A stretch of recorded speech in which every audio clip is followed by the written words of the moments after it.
How do we do the visual acuity test? This is the Snellen chart, and this is the occluder that is being provided by the multiple district. The person who will conduct the visual acuity test should place this Snellen chart 20 feet away or 6 meters away from the child.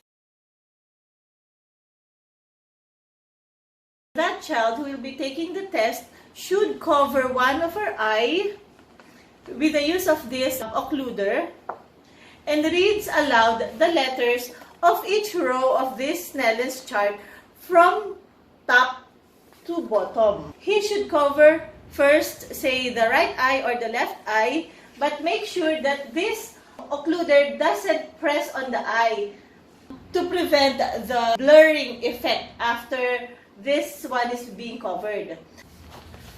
For those children who cannot read yet, or for the special kids, the Snellen's chart have the figures on the other side.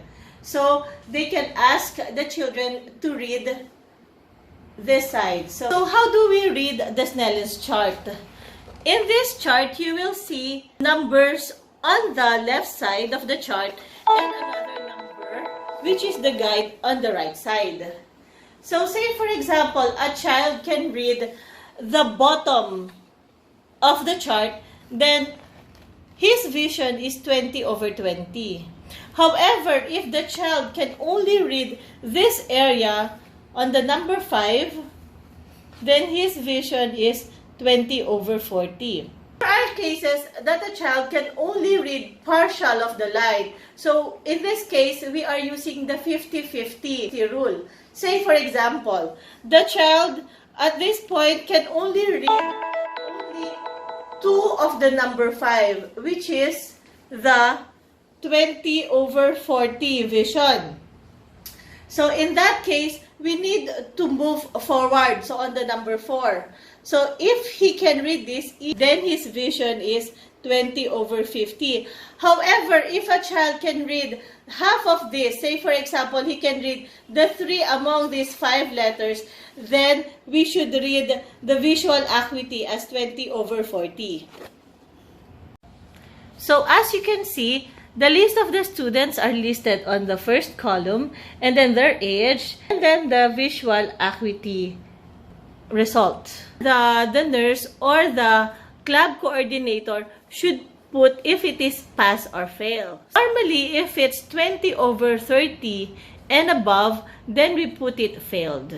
If it is 20/25 or 20/20 vision, then it is pass. So all of the kids with a passing remark will not be referred for refraction, only those with the failed remarks.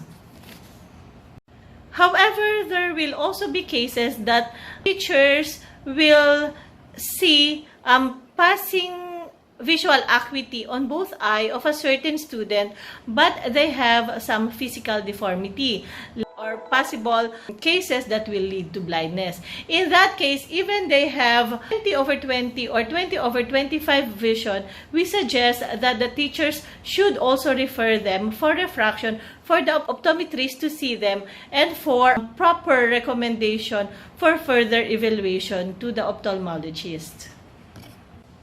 Please take note that all the cases that will be discovered through your project for the Site for Kids can be covered or can be funded by the Lions Club International, including their operation, their treatment, and other things that they will be needing in order to prevent blindness.